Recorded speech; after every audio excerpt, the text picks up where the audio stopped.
एकदम सच्ची बात है। महाराष्ट्र के महान हठ योगी चांगदेव जी महाराज 1400 वर्ष की आयु थी उनकी। कितनी? आजकल तो लोग झूठी भी आयु बढ़ा देते हैं कई बार। नेक दाढ़ी सफेद भई नहीं कि सीधे चले जाएंगे 80 पे। कहेंगे हमारे धूप में बाल थोड़ी पके हैं। अब तो बाल तो बच्चों के ही पक जाते हैं, तो उनको 80-90 साल का कह दो कि हमारे धूप में बाल थोड़ी पके हैं। और हम लोग आयु जल्दी बढ़ाते हैं। जोगी उम्र बढ़ावई, बेस्या उम्र घटाई। वो ऐसी बढ़ाई वही उम्र नहीं थी, एकदम सही उम्र थी। कितने साल की? 1400 वर्ष की आयु थी उनकी। जब जब उनको मृत्यु आती थी तो वो योग समाधि लगा करके, काल मुद्रा लगा करके मृत्यु को लौटा देते थे। संत ज्ञानेश्वर जी, उनके बड़े भाई निवृत्तिनाथ जी, छोटे भाई सोपान देव जी और बहन मुक्ताबाई चारों जा रहे थे। तो उन्होंने देखा कि एक पहाड़ी है, उस पर एक आश्रम है और उस पहाड़ी के चारों ओर मरे हुए मनुष्य, मरे हुए पशु पड़े हुए। उनको बड़ा आश्चर्य, गंध भी आ रही थी। उन्होंने कहा क्या है ये सब, क्या है? किसी ने कहा आपको पता नहीं है, योगीराज परम तपस्वी श्री चांगदेव जी महाराज हैं। वो समाधि में ही रहते हैं, प्रायः 4-4, 6-6 महीने की समाधि लगाते हैं। और जब समाधि से बाहर निकल कर आते हैं, अपने कमंडल का जल छींटते हैं तो जितने मृत पड़े हुए शरीर हैं सब जीवित हो जाते हैं। मरे हुए गाय भैंस मनुष्य सब जीवित हो जाते हैं। ऐसे थे महाराज सिद्ध। वो योगियों में सिद्धि हो जाती है। करुणा का उदय तो वहीं हो गया ज्ञानेश्वर जी के हृदय में, लेकिन कुछ बोले नहीं। अरे खाली इसी में फंसा है, मुर्दा जिंदा करने का। अरे मुर्दा जिंदा करना तो तब ठीक हो जब वो कभी मरे ही नहीं। फिर तो मरेगा तो सही कि नहीं मरेगा। एक बार किसी को जिंदा कर दो फिर नहीं मरेगा दोबारा क्या? नहीं तो क्या, 10-5 साल के लिए तुमने उम्र बढ़ा दी, क्या हो गया उससे?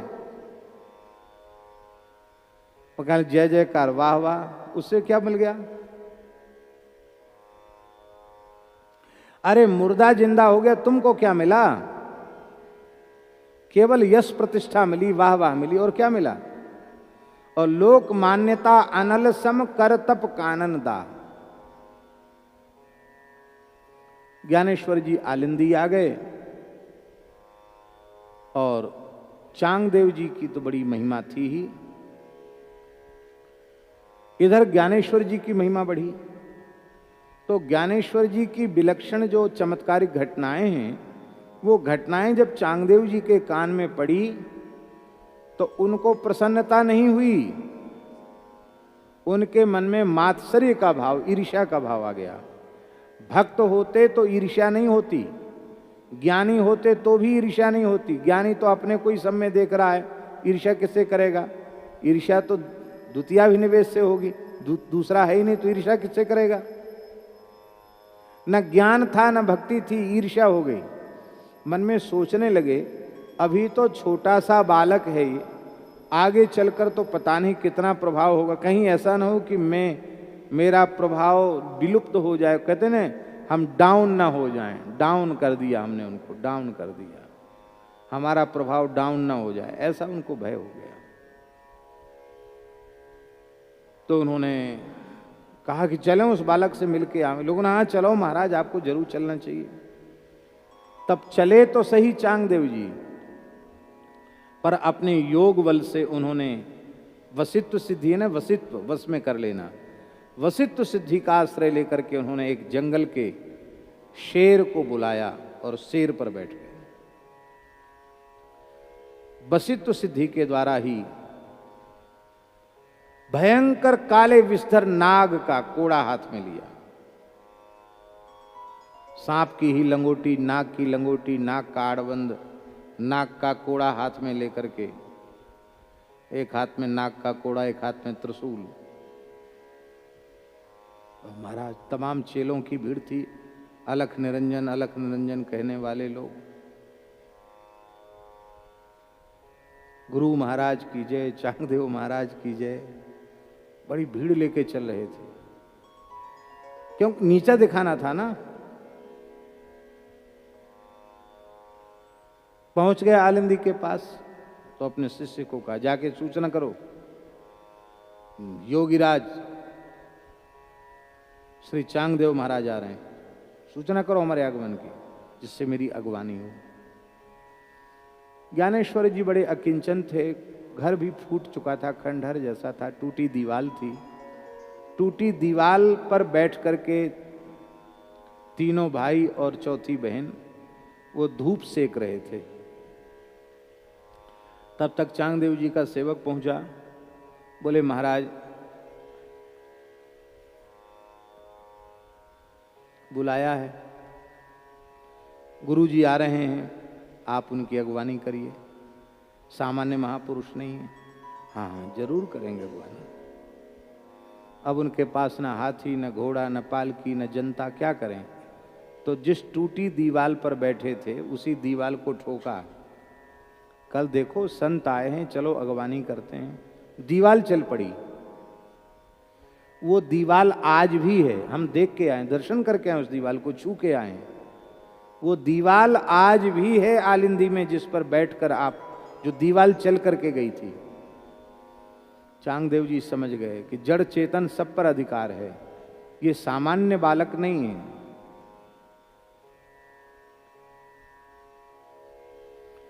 पहले चांगदेव जी ने कुछ पत्रोत्तर किया था, तो पत्र में कुछ लिखा नहीं था, कोरा कागज भेज दिया था। पत्र लिखकर बुलाना चाहते थे अपने यहाँ ज्ञानेश्वर जी को, पत्र में कुछ लिखा नहीं, क्योंकि पत्र में सबसे पहले दंडवत प्रणाम या आशीर्वाद नमस्कार कुछ तो लिखना पड़ेगा। अपने से बड़े हैं और आशीर्वाद लिख दिया तो गलत, अपने से छोटा ही बालक हुआ सिद्धि रिद्धि में और कहीं उसको प्रणाम लिख दिया तो भी ठीक नहीं।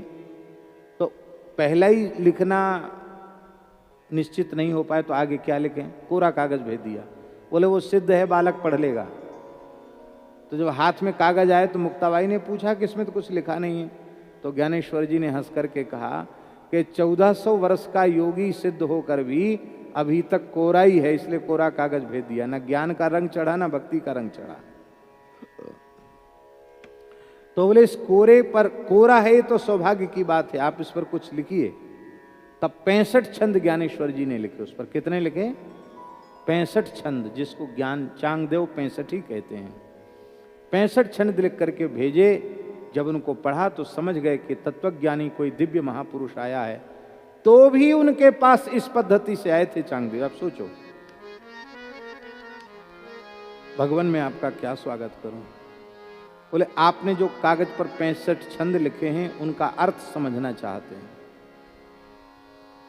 बोले हाँ हाँ अर्थ तो समझा देंगे हम, पर आपको कुछ देना पड़ेगा। क्या महाराज आज्ञा करो, मेरे पास तमाम सिद्धियां, कुछ भी दे दूंगा। बोले नहीं, रिद्धि सिद्धि आप अपने पास रखो, कुछ नहीं चाहिए। एक किसी को बलिदान देना पड़ेगा। क्या करना पड़ेगा? बलिदान देना पड़ेगा, तब समझाएंगे। वो यही समझते थे बलिदान माने हिंसा। तो सोचते थे कि हमारे तमाम चेला हैं जो सदगुरु भगवान जपते हैं, तो किसी चेला को कहेंगे तो गुरु जी के लिए तो कोई भी बलिदान दे देगा। तो जैसे ही चेलों की तरफ, चेला भाग गए 10 दिशाओं में, कोई नहीं रहा, अकेले गुरु जी खड़े रह गए।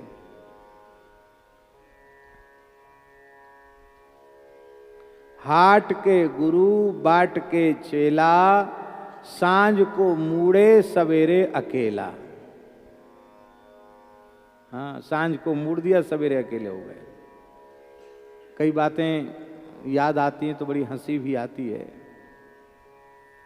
एक हमारे, अब तो महंत हो गए हैं, एक स्थान में एक संत थे, अपने कुंभ में जो शिविर लगता है ना खालसा, उसमें कोतवाल थे वो। इनको राम गोपाल दास जी को पता होगा।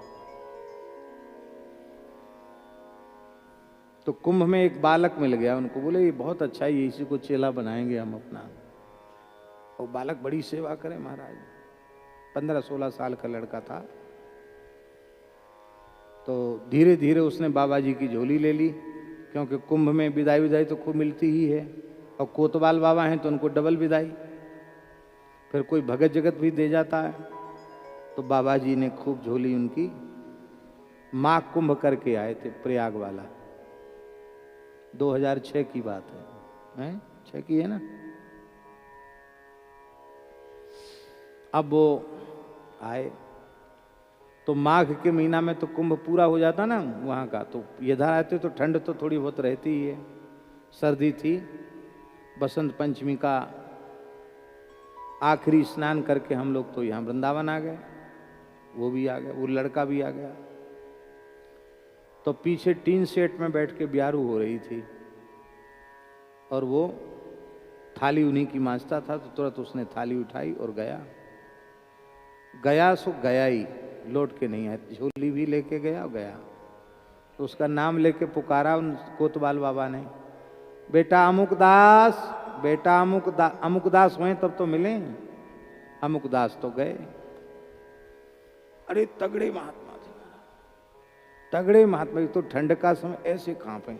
हमने की बाबा ठंड लग रही, बोले ठंड नहीं महाराज जी, सब चला गया। क्या चला गया सब? बोले कुंभ में जो कुछ राम जी की दया से मिला था सब चला गया, सब चला। मैंने कहा आप तो वैसे भी उसको उत्तराधिकारी बनाना चाहते थे, आप उसको सब कुछ देना ही चाहते थे, ले लिया। तो बोले नहीं नहीं, आप तो हंसी उड़ा रहे हो हमारी, हम तो बहुत परेशान हैं, पुलिस में सूचना करो, पकड़ो पकड़ो उसको पकड़ो। तो कई साधु गए, लेकिन वो मिला ही नहीं। ठंड का समय था, कोहरा पड़ रहा था, कहाँ चला गया भगवान जाने, नहीं मिला। सब खोज खाज के वापस आ गए।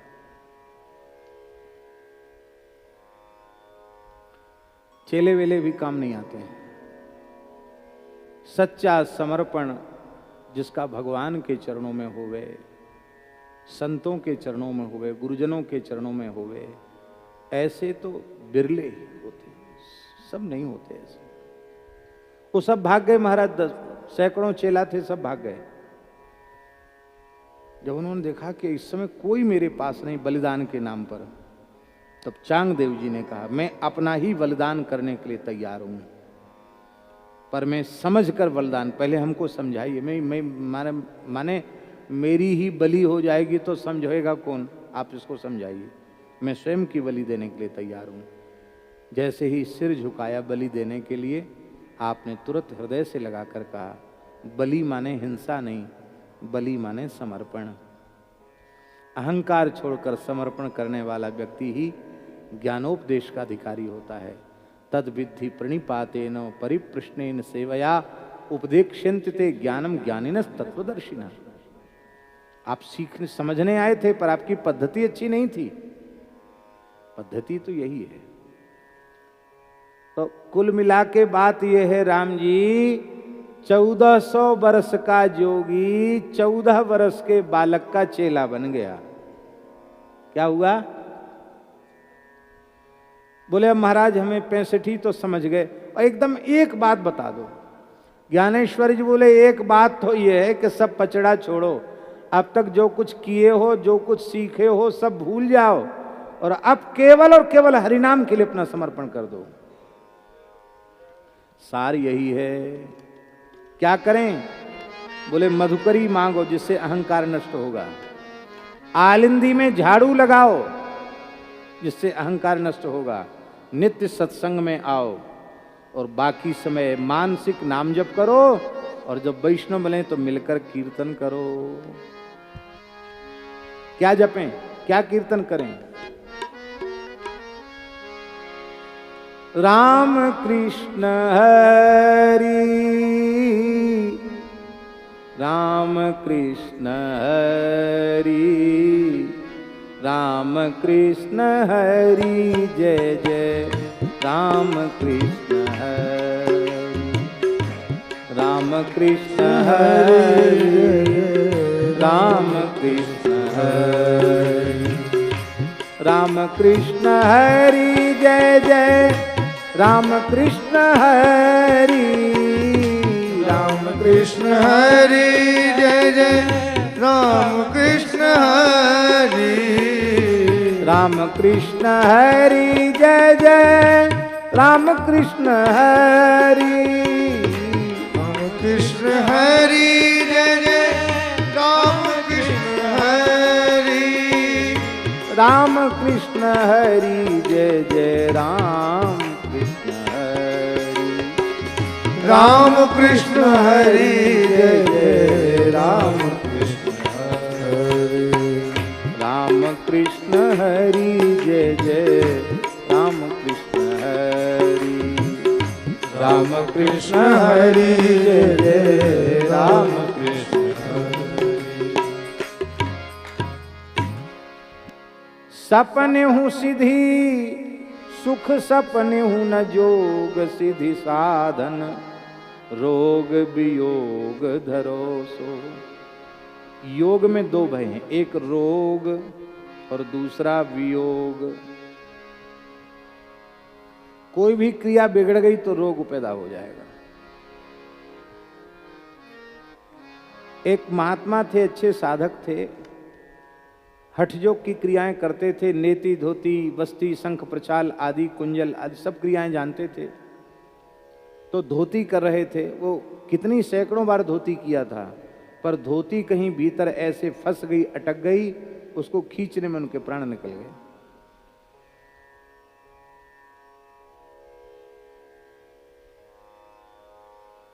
भैया ग्रसे कली रोग जोग संयम समाधि हो।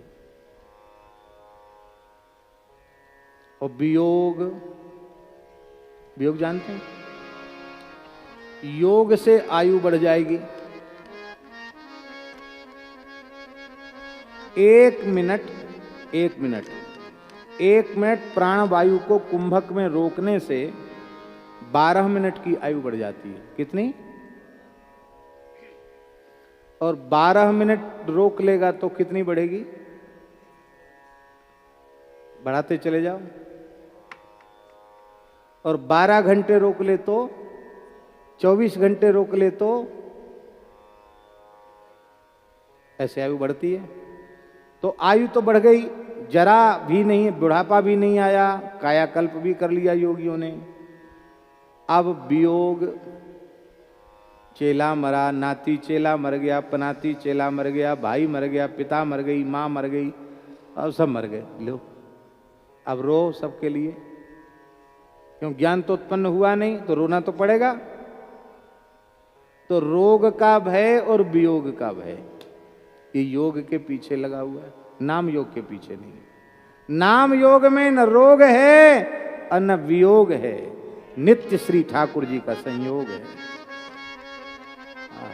ये नाम है।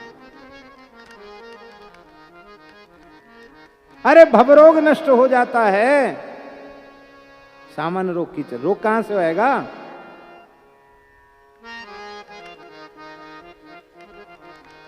निरंतर संयोग है ठाकुर जी का, नाम के द्वारा निरंतर भगवान से संयोग। और आगे की बात क्या? काम क्रोध मद लोभ मोह मिली, ज्ञान विराग हरो सो।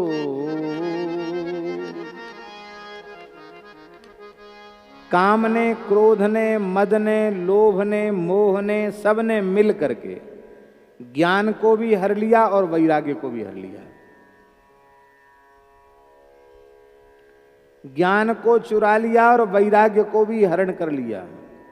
न ज्ञान रहा न वैराग्य रहा, केवल प्रवचन का वैराग्य रहा और केवल पोथी का प्रवचन का ज्ञान रहा। वस्तुतः ज्ञान और वस्तुतः वैराग्य उसको तो हर लिया, काम क्रोध मद लोभ और मोह ने मिल करके हरण कर लिया। अब जब हरण कर लिया तो ज्ञान वैराग्य से विहीन सन्यासी कैसा होता है? गोस्वामी जी, सब नृप भय जोग उपहासी सब नृप भय जोग उपहासी जैसे बिनु विराग सन्यासी जैसे बिनु विराग सन्यासी। कहते धनुष तोड़ने जो राजा आए थे किसी से धनुष टूटा नहीं, वो ऐसे जनक जी की सभा में उपहास के पात्र बन गए जैसे वैराग्य से विहीन सन्यासी हंसी का पात्र बनता है। सारे संसार में हंसी होती है। हमारे महाराज जी पहाड़ी बाबा महाराज, भक्तमाली जी तो किसी को कुछ बोलते ही नहीं थे। वो पहाड़ी बाबा दूसरे ढंग के महापुरुष थे, वो तो बोलते ही थे, सबको बोलते थे, कोई भी हो चाहे जितना बड़ा हो। एक एकदम सरल और एक एकदम नरसिंह भगवान, एक ऐसे क्षमा गुण के समुद्र के बिल्कुल धरती माता के समान क्षमाशील, और एक बिल्कुल नरसिंह भगवान। दोनों ही महापुरुष, ऐसे दिव्य महापुरुष थे। तो महाराज जी किसी साधु को कुर्ता पहने देख लें, चौबंदी, अब तो हम तो मोजा पहना दिया इन लोगों ने, मोजा पहने, हम उनके सामने मोजा पहन सकते थे? अरे राम राम, हालत खराब हो जाती, सोच भी नहीं सकते थे, पहनना तो दूर हो गया। अब लोग कहते इस बीमारी से बचने के लिए मोजा भी पहनना चाहिए, मुंह भी ढको पांव भी ढको। तो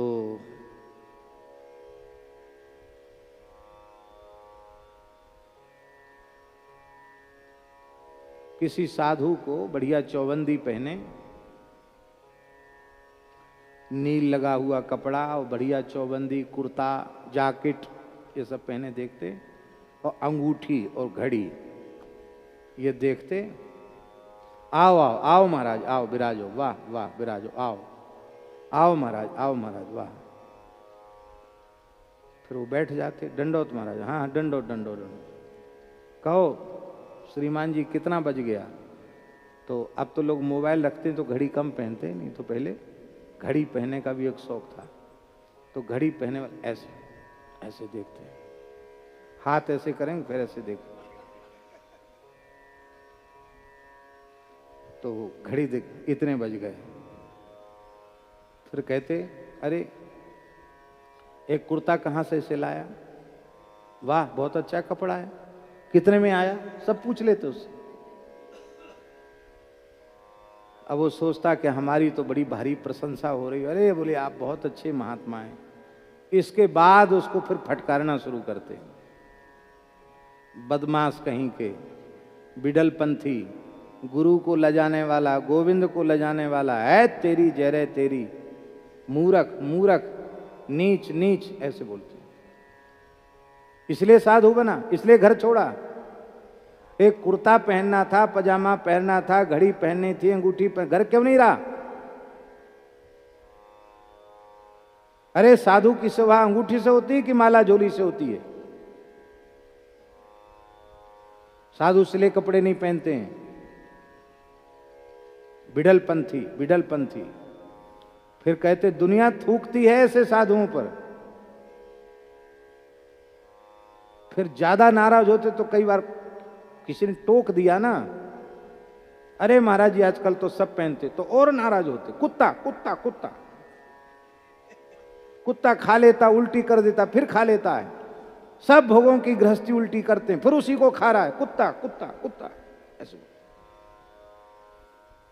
इज्जतदार होता तो सब कपड़े उतार के धर देता, वो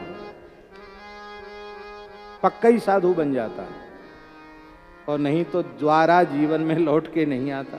दंडौत किया गया, बहुत डांटते थे, उनका कोई स्वार्थ नहीं था, पर एक ही बात के चाहते थे, भैया साधु बने हो भजन करो, साधु बने हो भजन करो। काय के लिए साधु बने हो? आपको भगवान तो मिले नहीं, गुरु महाराज ने जो भेष भगवान का दिया था उस वेश को भी तुम संभाल के नहीं रख पाए तो तुम्हारे हाथ लगा क्या?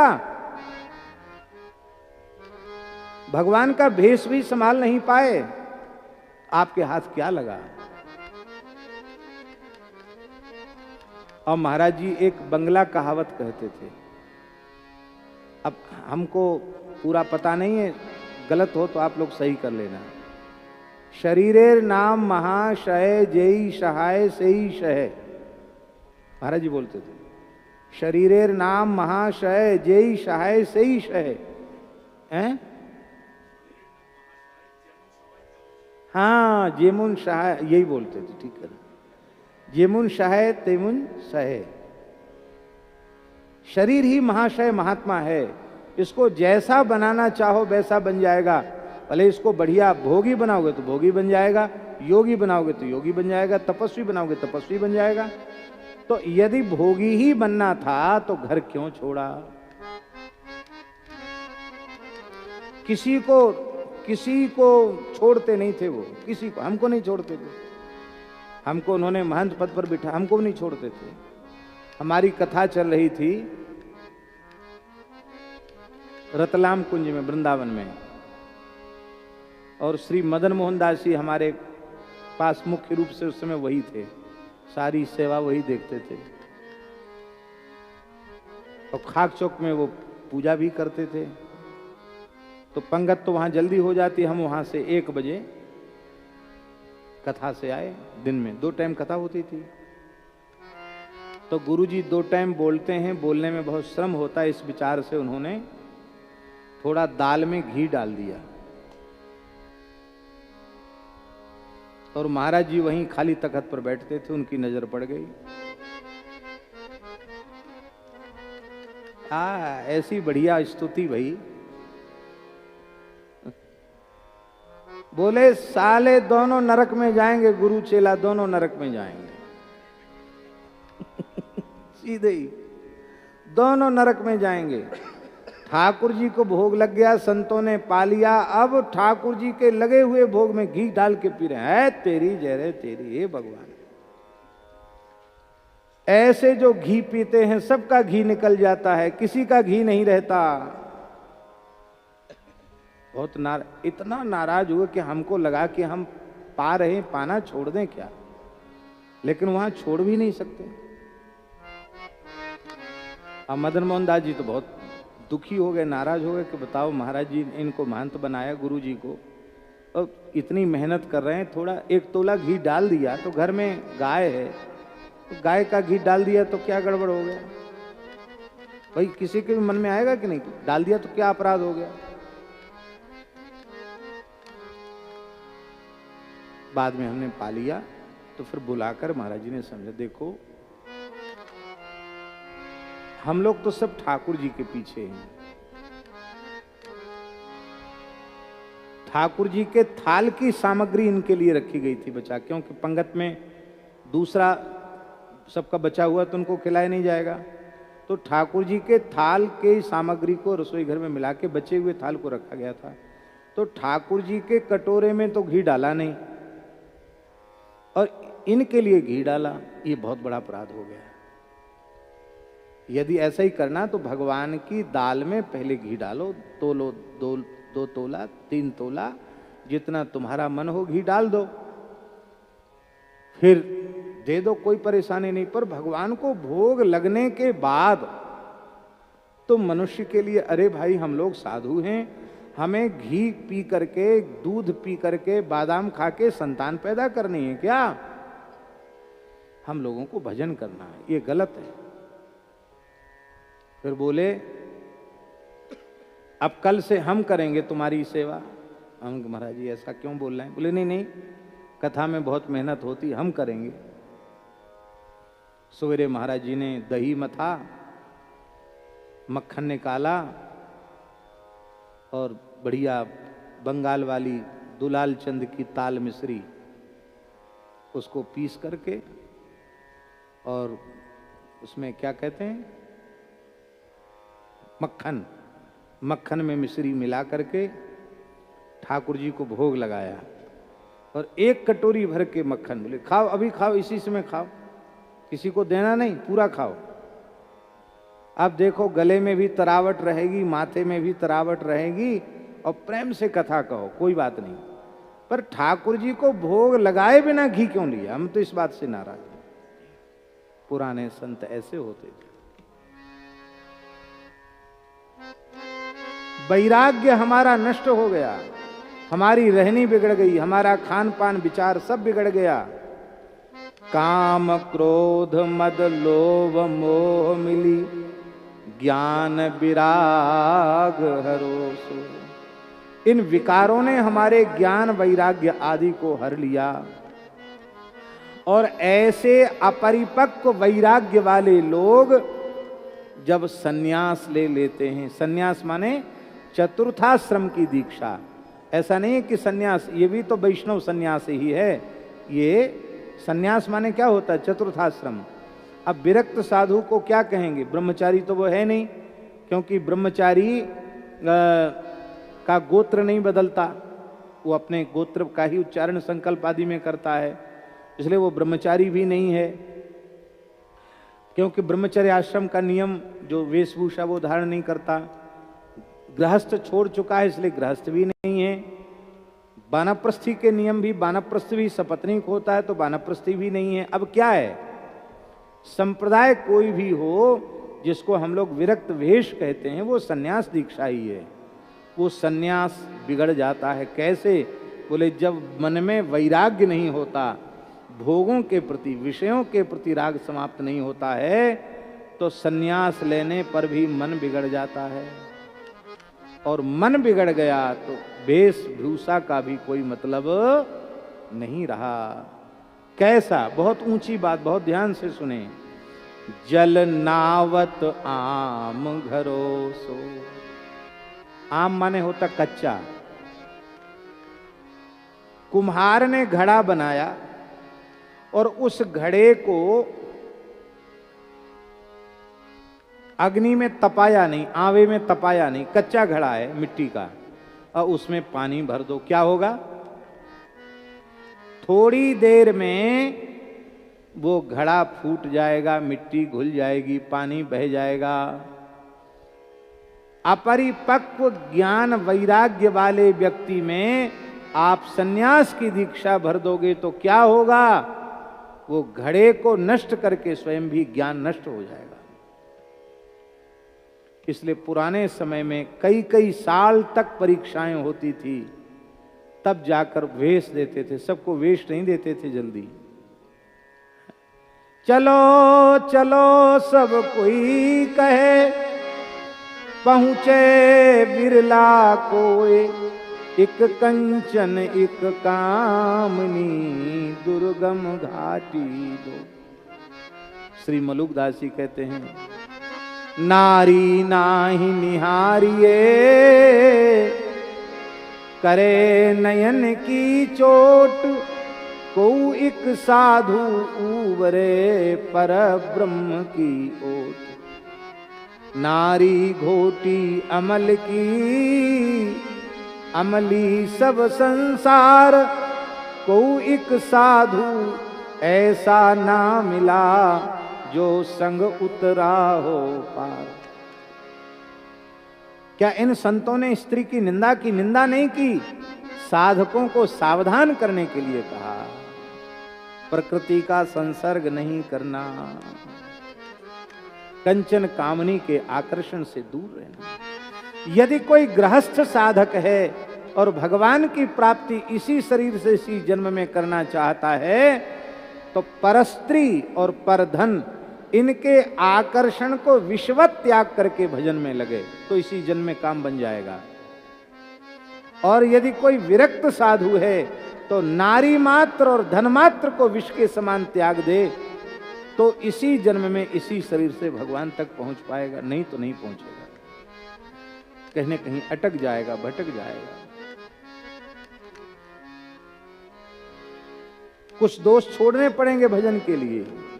नारायण हरि भजन में ये पांचों न सुहात, विषय भोग निद्रा हंसी, जगत प्रीति बहुबात। ये सब दोष हैं। तो महाराज जी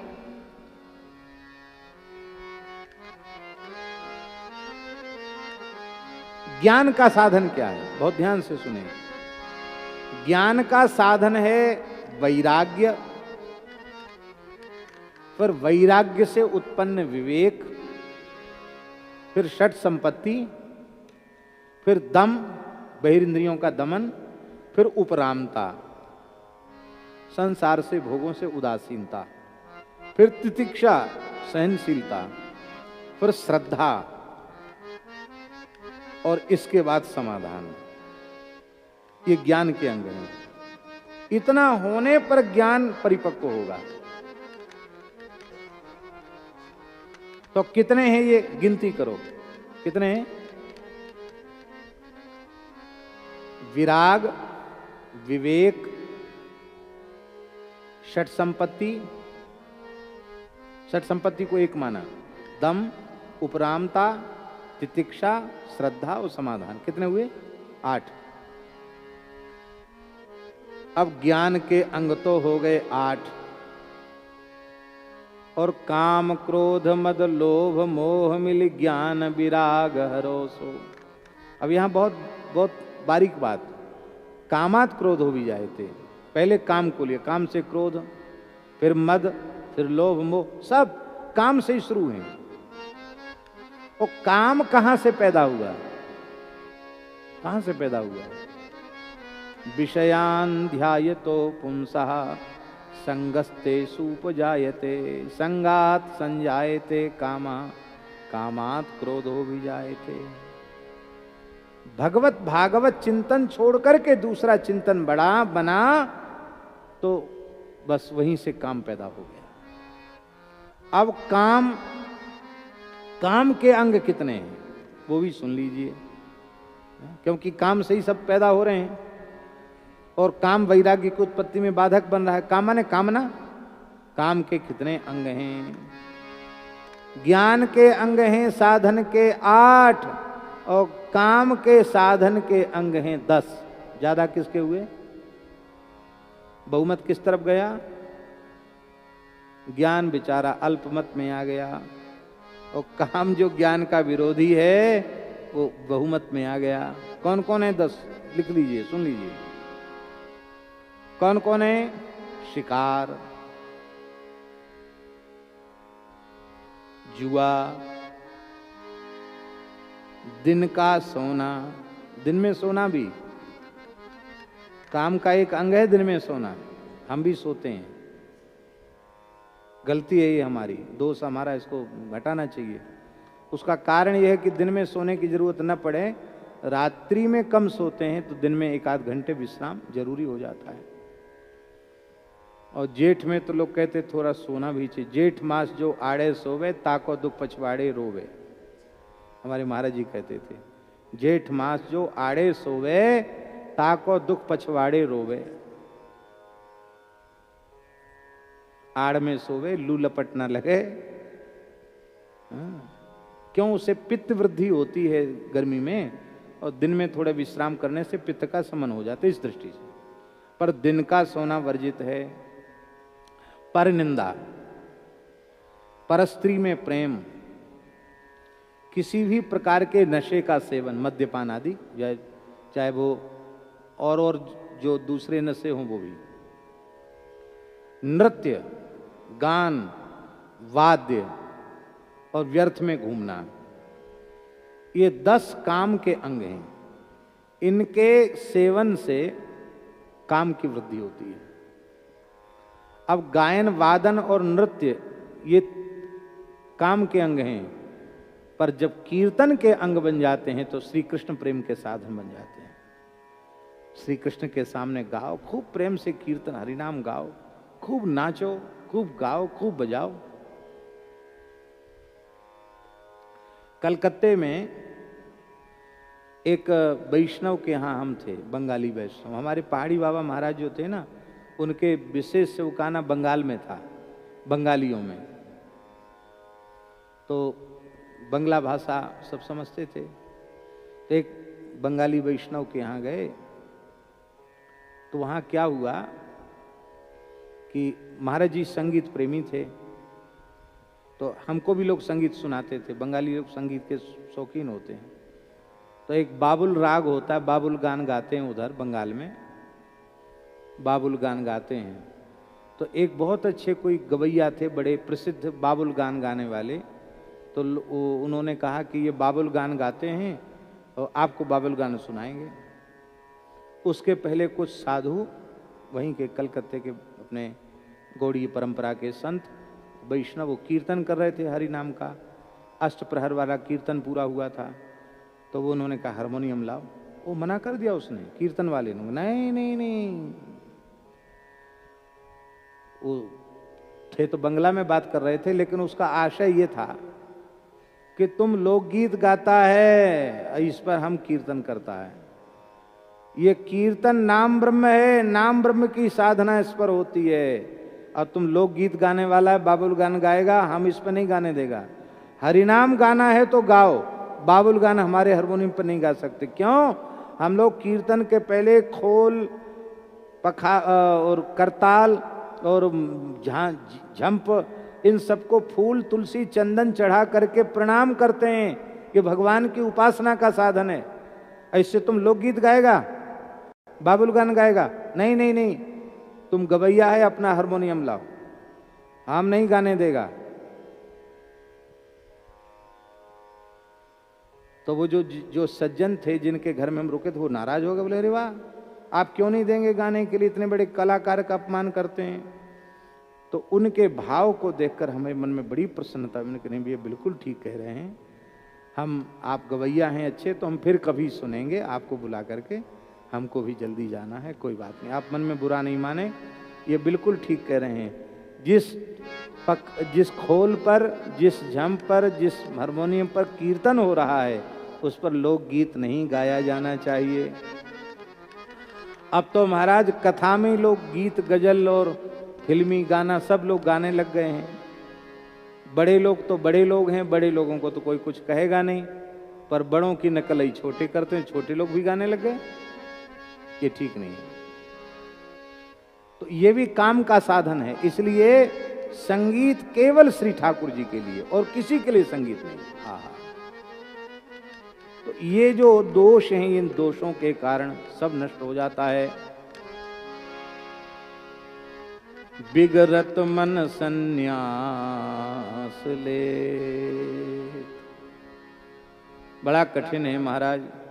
मिट्टी का पात्र रखना, वृक्ष के नीचे निवास करना, परित्यक्त वस्त्रों को जल में धो करके धारण करना, समदृष्टि रखना, मरण जीवन संशय रहित होना, मनवाणी क्रिया से सत्य का पालन करना, निंदा स्तुति में समान भाव रखना, कभी क्रोध न करना, कर्म वासना का पूर्णतया त्याग करना, आत्मदृष्टि रहना, अनग्नि होना, अनिकेत होना, अमानी होना, ये सब वैराग्यवान पुरुष के लक्षण हैं।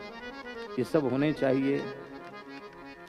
अब ये तो कुछ है ही नहीं, घर में बहुत भारी अभाव था, अब छोड़कर आए तो यहाँ वो सब चीज दिखाई पड़ गई, तो उसी में डूब गए, तो सब कुछ नष्ट हो गया। इसलिए चाहे जो कुछ दिखाई पड़े, सुनाई पड़े, पर हम विचार करके चलें कि हम घर छोड़कर आए क्यों, किस लिए आए, अपने लक्ष्य को ठीक बना करके रखें। अब और विचित्र बात, बोले बहुमत, ये तो सन्यास की हालत हो गई। और स्थिति यह है बहुमत मुनि, मुनियों के इतने मत हैं, सबके अलग अलग मत हैं, 60 शास्त्र हैं, प्रत्येक मुनि का एक एक शास्त्र है, सबके अलग अलग मत हैं, सबके अलग अलग सिद्धांत हैं। कहाँ तक पढ़ोगे, कितना पढ़ोगे? तदा गंतास निर्वेदम श्रोतव्यस्य श्रुतस्य च। अब तो जितना समझ चुके हो उसमें उसको करने में लग जाओ, क्योंकि पोथी पत्रा का भी कोई पारावार नहीं है। शैव शाक्त सौर अनेक मत हैं, उन मतों में जैन मत, बौद्ध मत, ये भी मत हैं। कितने मत हैं? सब मत गारंटी लेते हैं कि हम तुम्हारा कल्याण करेंगे, हम तुम्हारा कल्याण, हमारे पास आ जाओ, कल्याण की गारंटी तो हमारी ही है। कई टीकाकार करते हैं कि मत पंथ बहुपंथ, पंथ नाम लिया है तो पंथ भी बहुत हैं। दादू पंथी, कबीर पंथी, निरंजनी, आपा, तपी, उदासी, एक नामी, परान नाथी, सत्यनामी, चारवाक, कापाली, कौल, यानी कितने पंथ हैं। और इन 100-200 वर्ष में और पंथ पैदा हो गए, 200-250 साल में। ये तो उस समय के पंथ थे, और कौन से पंथ पैदा हो गए। अकाली, स्वामी नारायण, राधा स्वामी, ये भी तमाम मत पंथ हो गए। और सभी कल्याण की गारंटी भी ले रहे हैं कि तुम हमारे पास आ जाओ, हम तुम्हारा कल्याण करेंगे। लेकिन तुलसीदास जी कहते फंसना मत चक्कर में, क्यों? जहां तहां झगड़ो सो, जहां जाओगे वहीं झगड़ा है। दूसरी तरफ मत जाना, घोर नरक जाओगे। देखो, हम नाम नहीं लेंगे, गुजरात के एक गांव में कथा थी। एक सदगृहस्थ भक्त थे, ब्रज के बड़े निष्ठावान भक्त थे, और श्री जी की सन्निधि उन्हें प्राप्त हुई। बहुत अच्छे भक्त थे, राजसी बापू, क्षत्रिय थे। अंतिम क्षण तक भगवत स्मरण पूर्वक देह त्याग किया उन्होंने, और शरीर छोड़ने के बाद मुखमंडल पर इतनी तेजस्विता थी, इतनी मुस्कान थी कि आप कह नहीं सकते कि इनका शरीर पूरा हो गया। बड़े श्रेष्ठ भक्त थे।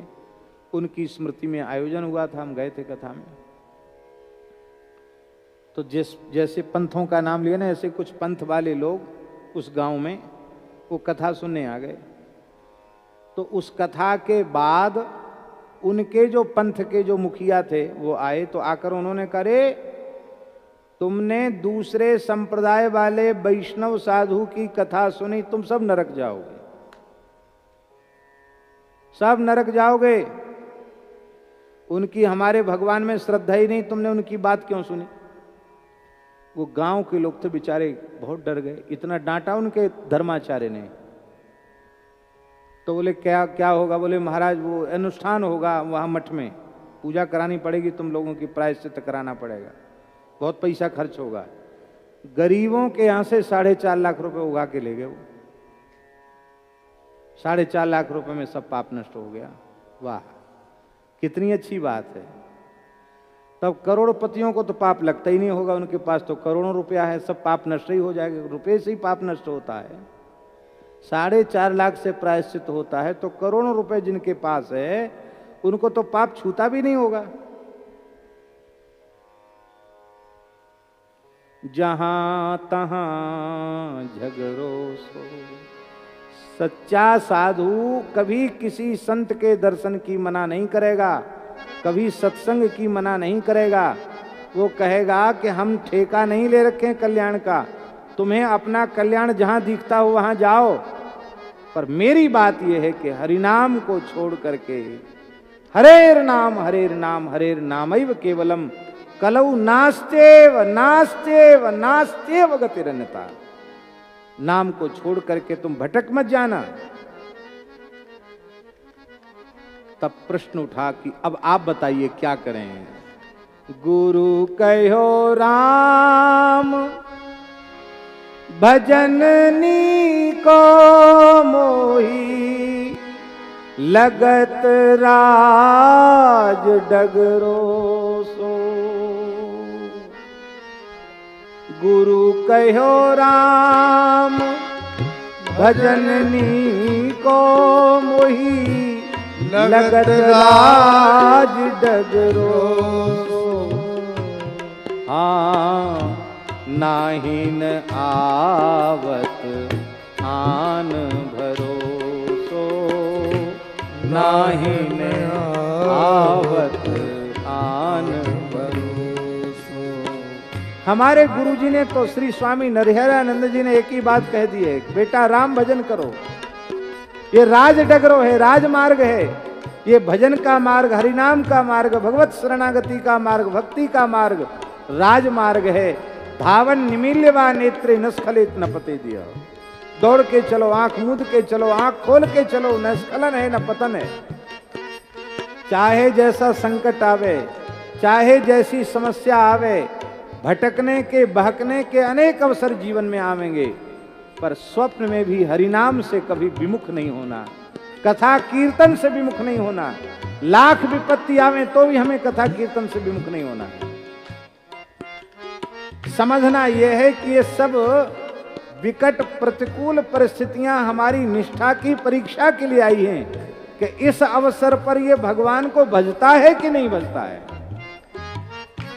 अरे भैया, 10-5 रुपए की मिट्टी की हंडी खरीदने वाले लोग ठोक कर बजा कर देखते हैं। टन टन बोल रही है कि झन्न झन्न, झन्न झन्न बोले तो पैसा नहीं देते हैं, टन टन बोले तो पैसा देते हैं। तो ठाकुर जी हमें अपनाने वाले हैं। थोड़ी परिस्थिति की ठोकर लगा के ठाकुर जी थोड़ा भी नहीं देखेंगे, हैं? ठाकुर जी थोड़ा ठोक बजाकर देख रहे हैं। बड़ी करुणा है भगवान की। पर हे नाथ, कुछ होए न हो, हानि ही हो जाए, पर हमें हरिनाम लेना है, हमें लाभ नहीं चाहिए। कोई कहे हरिनाम लेने से हानि होगी, हो जाए हानि। हरिनाम से हानि भी अच्छी और हरिनाम से विमुख लाभ भी अच्छा नहीं है। हानि तो होनी ही नहीं है, बात पक्की है, लाभ ही होगा। भाई को भाई अनख आलस हूँ, नाम जपत मंगल दिशि दस हूँ। नाम को भाई अनख आलस हूँ, नाम जपत मंगल दिस दस हूँ। नाम जपत मंगल दिशि दस हूँ। नाम जपत मंगल दिशि दस हूँ। अब एक प्रश्न है, वो प्रश्न ये है कि आपने पहले कलिकाल की बात कही थी, तो राम नाम में कलिकाल नहीं आएगा क्या? गुरुजी ने कहा राम राम करो, राम राम में कलिकाल, बोले नहीं आएगा। और सब साधनों में कलयुग बाधा पैदा करेगा, पर हरिनाम में कलयुग बाधा पैदा नहीं करेगा। क्यों? क्यों नहीं करेगा? इसलिए क्योंकि राम नाम नर केसरी। इंद्र सिंह भगवान है, राम नाम नर केसरी, कनक कशिपु कलिकाल। कलयुग हिरण्य कशिपु है और नाम महाराज नरसिंह भगवान है। नरसिंह भगवान हिरण्य कशिपु का क्या काम करते हैं? पेट फाड़ देते हैं।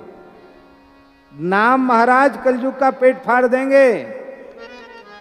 और जापक जन प्रहलाद, नाम जपने वाला प्रहलाद है, और पाली दली सुरसाल। राम राम करने वालों को कलयुग सताएगा तो भगवान नरसिंह बन के पेट फाड़ देंगे उसका। इसलिए कलयुग डरता है नाम जापकों से। ऐसा है महाराज जी। और भाव कुभाव से जपने से भी कल्याण हो जाता है, और प्रेम से जपे तो नाम सप्रेम जपत अनयासा। नाम सप्रेम जपत अनयासा। गाइए, नाम सप्रेम जपत अनयासा। नाम सप्रेम जपत अनयासा। भगत होहि मुद मंगल वासा। भगत होहि मुद मंगल वासा। अब अंतिम बात, तुलसी बिनु परतीति प्रति प्रीति फिर फिर पची मरे मरे सो। कई बार क्या होता है, बहुत ध्यान से सुने, कई बार क्या होता है कि हम आपके बहुत हितैषी हैं, ठीक है, हमको बहुत दया आ गई, आपके प्रति बड़ी करुणा आ गई, और हमने आपको समझाया, खूब पीछे पड़ के समझाया, हाथ धो के पीछे पड़ गए, फिर भी आपकी समझ में नहीं आई, फिर भी आप वही कर रहे हो जो आपको नहीं करना चाहिए, जिसमें आपकी हानि है वही काम कर रहे हो, तो समझाने वाला क्या करेगा? ऐसी स्थिति में समझाने वाला क्या करेगा कि भैया हाथ जोड़े, तुम्हें जहां मरना हो मरो, मरो पचो कचू करो, अब हमें अब तुम जानो, तुम्हारा काम जाने। तुलसीदास जी बहुत हाथ पैर जोड़ के समझा रहे हैं, किसको? दूसरे को नहीं, अपने आप को, अपने मन को समझा रहे हैं। भाई देखो, ये है राजमार्ग, तो ये है, सब बात सुनते हो, समझते हो, जानते हो, इसके बाद भी तुम्हें यदि नाम में प्रतीति माने विश्वास नहीं है, और ऐसे महा महिमामय नाम में प्रीति नहीं है, तो फिर पची मरे मरो सो, फिर बार बार पैदा हो, बार बार मरो, सुअर कुत्ता गधा घोड़ा जो बनना हो बनो, बार बार 84 के चक्कर लगाओ, फिर पची मरे मरो सो। अरे भाई आप इतने नाराज क्यों हो गए? श्राप देने लगे कि पचो मरो, ऐसा क्यों बोलने लग गए? अच्छा आप कह दो, अब की बार आपकी बात मान लेंगे। बोले चा राम नाम बोहित भवसागर। श्री राम नाम बोहित है, जहाज है, हरि नाम जहाज है, और यह संसार समुद्र है।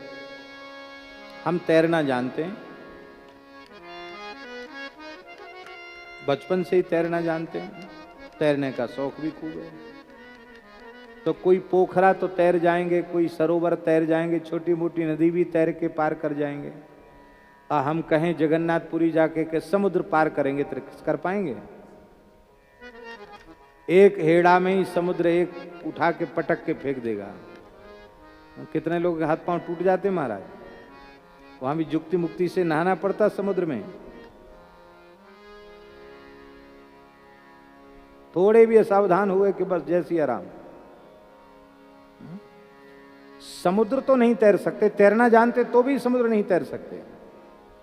ऐसे ही आप अनेक साधन से संपन्न हैं, पर उन साधनों का बल लेकर भवसागर को पार नहीं कर सकते। छोटे मोटे नदी पोखरे पार कर सकते हैं, भवसागर पार नहीं जा सकते। इसके लिए जहाज पर चढ़ना जरूरी है। वो जहाज क्या है? श्री हरिनाम का जहाज है। अच्छा एक बात बताओ, बिल्कुल तैरना ना आता हो आपको और जहाज पे बैठ जाओ तो पार उतर जाएंगे कि नहीं?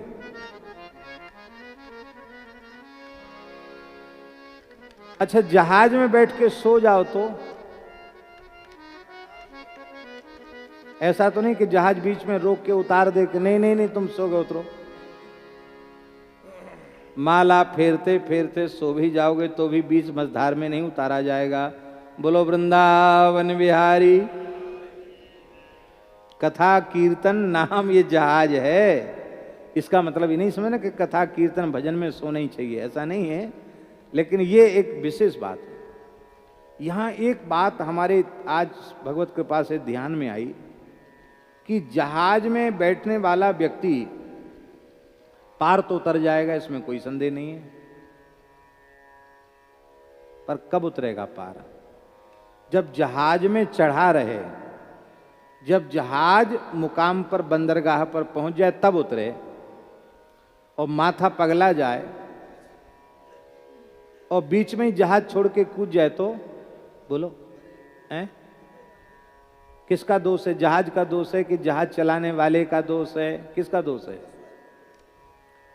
जहाज हरि नाम है, उस जहाज को चलाने वाले जहाज के चालक श्री सद्गुरु भगवान हैं।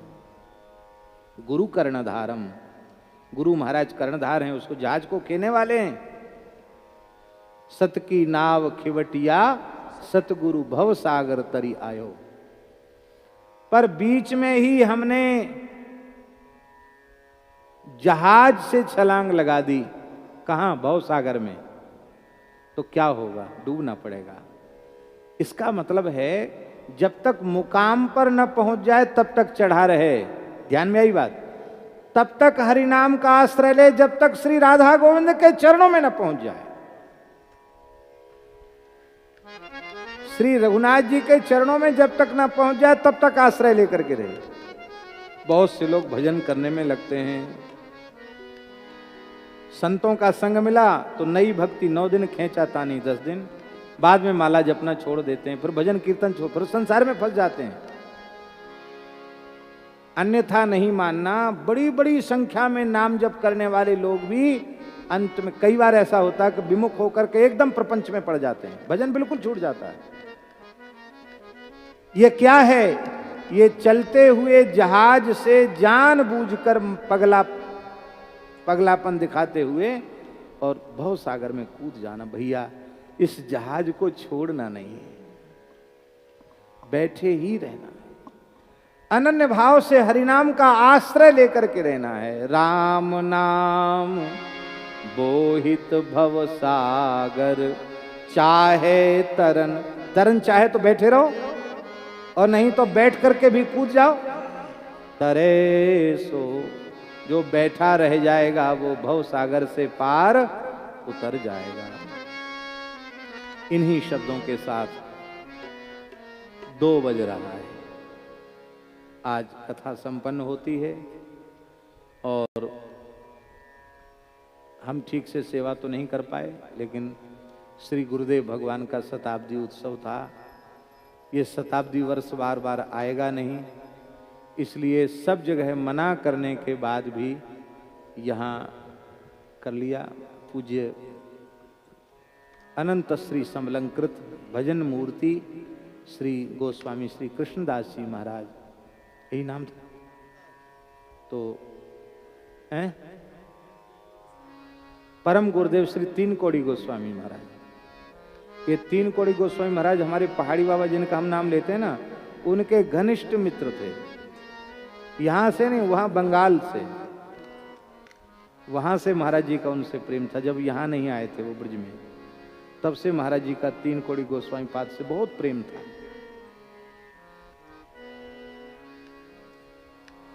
तो इस प्रकार से इन पूज्य महापुरुष के चरणों में हम अपनी वाणी की सेवा समर्पित करके और प्रार्थना करते हैं कि श्री ठाकुर जी कृपा करें, हम सबके हृदय में श्री हरिनाम के प्रति प्रेम जगे, एक एक क्षण श्री नाम के लिए समर्पित हो जाए। यही प्रार्थना करते हुए अपनी वाणी को विराम देते हैं।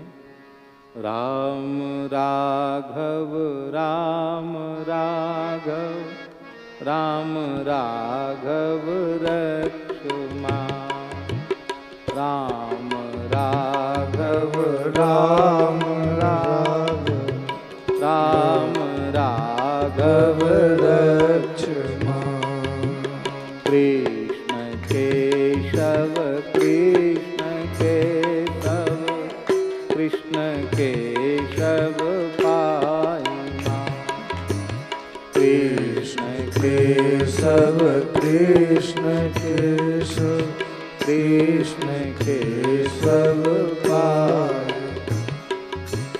राम राघव राम राघव राम राघव रक्षमा, राम राघव राम राघव राम राघव रक्षमा, कृष्ण केशव कृष्ण केशव कृष्ण केशव पाहि माम, कृष्ण केशव कृष्ण केशव कृष्ण केशव पाहि माम, राम राघव राम राघव राम राघव रक्षमा, राम राघव